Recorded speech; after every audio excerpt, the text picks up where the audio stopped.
Alhamdulillahi Rabbil Alamin wal aqibatu lil muttaqin wala udwana illa 'alal zalimin. Asyhadu an la ilaha illallah iyyahu na'budu wa iyyahu nasta'in wa asyhadu anna Muhammadar Rasulullah shadiqul wa'dil amin. Allahumma shalli wa sallim ala nabiyyina Muhammadin wa ala alihi wa sahbihi ajma'in, amma ba'd. Pertama kita panjatkan puja dan puji syukur kehadirat Allah Azza wa Jalla yang terus melimpahkan kepada kita semua nikmat-nikmatnya, terutama adalah nikmat Islam, demikian pula nikmat taufik dimudahkan kita oleh Allah Subhanahu wa taala untuk dapat menjalankan ajaran agamanya yang diantaranya adalah salat maghrib berjamaah, dan kemudian kita sempatkan hadir di majelis ilmu. Salawat dan salam tidak lupa kita sampaikan kepada Nabi kita Nabi Muhammad sallallahu alaihi wasallam, kepada keluarganya, para sahabatnya, dan orang-orang yang mengikutinya hingga hari kiamat. Masih melanjutkan membahas tentang perjalanan setelah kematian. Kemarin kita sudah mempelajari sampai tentang peristiwa pada hari kiamat. Tentang apa? Ada yang ingat? Terakhir pembahasan kita terakhir masih di padang mahsyar, masih ya. Sebagai pelengkap saja bahwa setelah manusia mati kemudian mereka dibangkitkan, ya, setelah malaikat Israfil meniup sangkakala yang kedua, yang ketika itu yauma yaqumun nasu li rabbil alamin, manusia bangkit menghadap Allah Rabbul Alamin, dan keadaan manusia dibangkitkan dari kuburnya sesuai dengan kondisi amal perbuatan mereka pada saat mereka meninggal dunia, ya. Yang meninggal di atas kebaikan, yakni dalam keadaan husnul khotimah, dan yang meninggal di atas keburukan dalam keadaan su'ul khotimah. Dan manusia dibangkitkan yakni sesuai amal dan kebiasaannya ketika di dunia. Oleh karena itu, misalnya orang yang melakukan korupsi, ya, termasuk yang suka menerima suap riswah, maka akan dikumpulkan dalam keadaan membawa barang korupsinya, ya. Yang gulul itu menyembunyikan harta rampasan perang, baik berupa emas kah atau benda-benda lainnya, maka dalam keadaan dia membawa barang rampasan itu yang dia sembunyikan, ya, apa saja diperlihatkan, ya. Kemudian yang memakan riba nanti dibangkitkan dalam keadaan sempoyongan, ya, seperti orang gila atau yang kesurupan.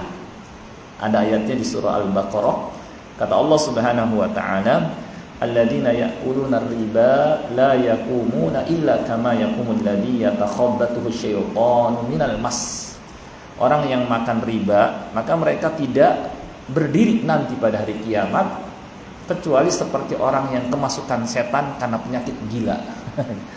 Ya, yakni enggak sadar, seperti yakni tidak bisa mengendalikan dirinya, sempoyongan, dikalahkan oleh yang merasukinya, setan, ya. Jadi kayak orang mabuk lah, gitu ya. Kemudian wanita yang ketika di dunia meratapi kematian anggota keluarganya, ya, meratap baik dengan lisan, dia menyatakan, ya Allah, kenapa engkau cabut nyawa, ya, anaknya misalnya, saudaranya misalnya, orang tuanya misalnya, ya, dia tidak ridho, dia tidak menerima.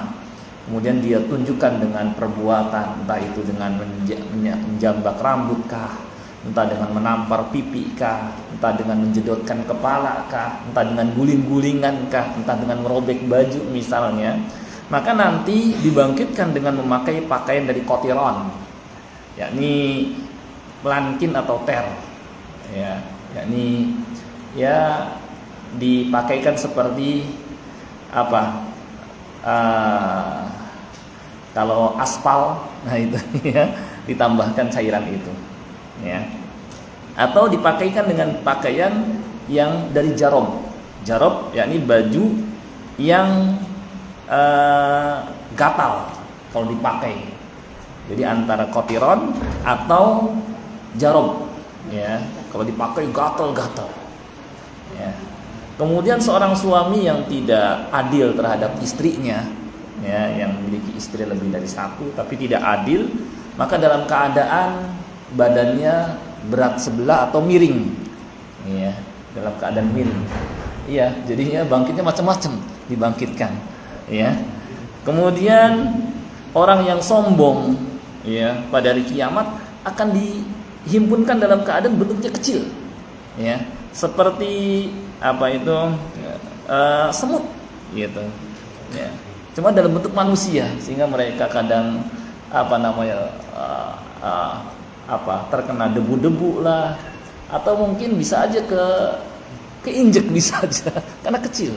Yang sombong ketika di dunia, ya, yang merendahkan orang lain, menolak kebenaran, ya, yang merasa dirinya besar, luar biasa, dan merendahkan, menghinakan orang lain, dikumpulkan dalam keadaan kecil. Orang cuma kecil, kayak gitu, ya, seperti semut, ya, tapi wujudnya manusia, ya. Kemudian ketika itu orang yang hidupnya kenyang adalah orang yang paling lapar pada hari kiamat. Yang ketika di dunianya istilahnya sering makan, jarang puasa, makannya enak-enak terus, ya gitu. Orang yang paling kenyang pokoknya. Kalau makan dihidangkan di hadapannya berbagai macam lauk misalnya, maka pada hari kiamat orang yang paling lapar, gitu ya. Kemudian orang yang suka berkhianat, maka akan dipasangkan di atas kepalanya liwa bendera goder, ya, ini menunjukkan dia ini suka khianat, ingkar janji, ya. Hadhihi godrah fulan ibn fulan, ini adalah pengkhianatan sefulan bin fulan. Jadi setiap orang yang biasa melakukan suatu perbuatan buruk dibangkitkan dalam keadaan di atas perbuatan buruk itu ditunjukkan, ya. Sedangkan para syuhada, ya, yang mereka di dunia dalam keadaan berlumuran darah, ya, namun aromanya mengeluarkan aroma wangi kesturi, ya. Dan orang yang meninggal dalam keadaan ihram, baik ihram umroh atau ihram haji, maka akan dibangkitkan dalam keadaan talbiyah, labbaik Allahumma labbaik, gitu, ya. Dan ini disebutkan dalam risalah, banyak risalah para ulama, ya, dalil-dalilnya. Baik,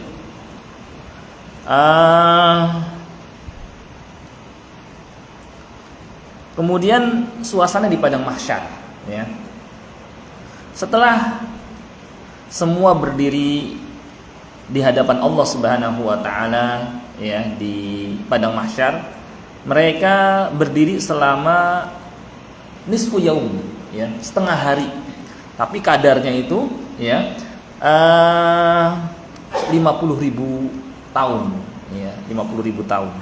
Di dalam hadis yang diriwayatkan oleh Abu Ya'la dan Ibnu Hibban diterangkan, yauma yaqumun nasu li rabbil alamin, pada hari ketika manusia bangkit menghadap Allah Rabbul Alamin, yakni miqdaru nisfi yaumin min khamsina alfasanah, ya, yang kadarnya 50.000 tahun, ya,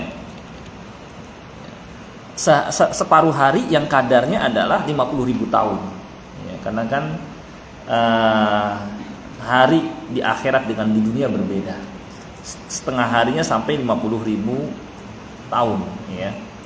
Adapun untuk orang beriman, fayuhawwan dzalika 'alal mu'min, diringankan sehingga terasa katadalli asyamsi lil ghurub ila an taghrub, seperti matahari mau tenggelam hingga terbenam, jadi sebentar, ya, bagi orang beriman.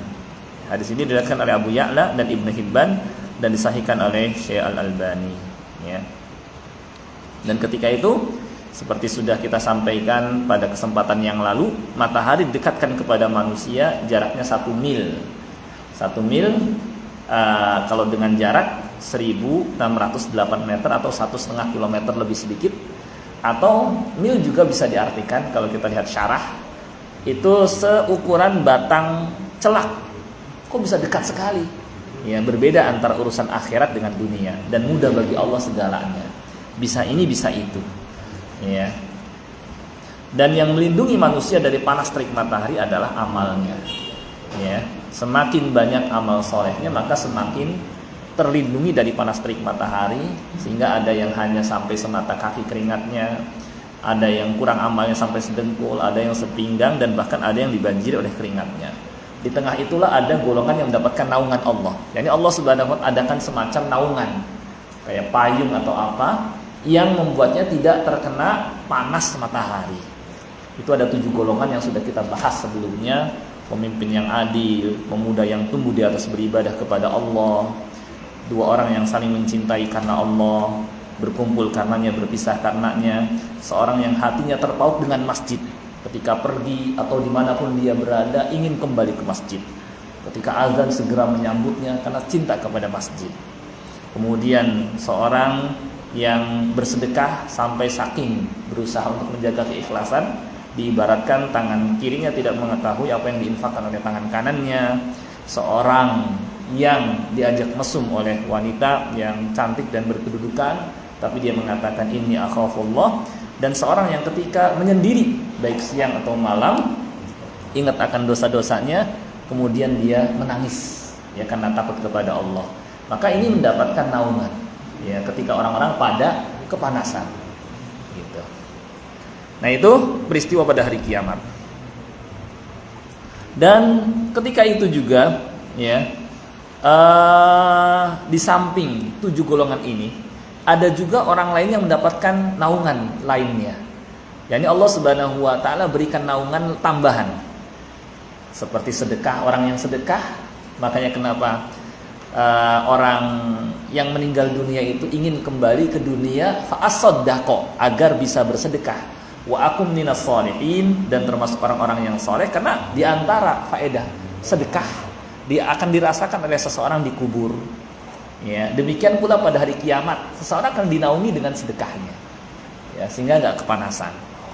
Demikian pula orang yang hafal surah Al-Baqarah dan Ali Imran. Nah, ini akan dibela oleh surah tersebut, ya, bahkan diumpamakan seperti 2 kumpulan burung ya yang membela penghafalnya. Ya, ka'annahuma yuhajjani an sahibihi. Ya. Seakan-akan keduanya memberikan pembelaan, melindungi, ya, melindungi dan memberikan syafaat kepada penghafalnya, ya. Serta orang yang ketika di dunia memudahkan urusan orang lain, ya. Demikian pula ini orang-orang yang soleh, ya. Di sana ada orang-orang yang dicela, ya, dan dipermalukan di hadapan manusia. Itulah orang-orang kafir. Kepada mereka dikatakan haula'il ladzina kadzabu 'ala rabbihim. Inilah orang-orang yang ketika di dunia mendustakan Rabb mereka, ya.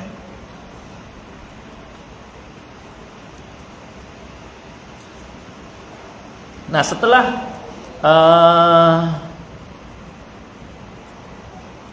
sebelumnya di surah Al-An'am diterangkan, ya, ketika itu Allah Subhanahu wa ta'ala mencela orang-orang kafir di hadapan seluruh makhluk karena tindakan mereka menyekutukan Allah dengan berhala dan mengkultuskan orang-orang soleh serta fanatik terhadap sesembahan mereka, ya. Di surah Al-An'am diterangkan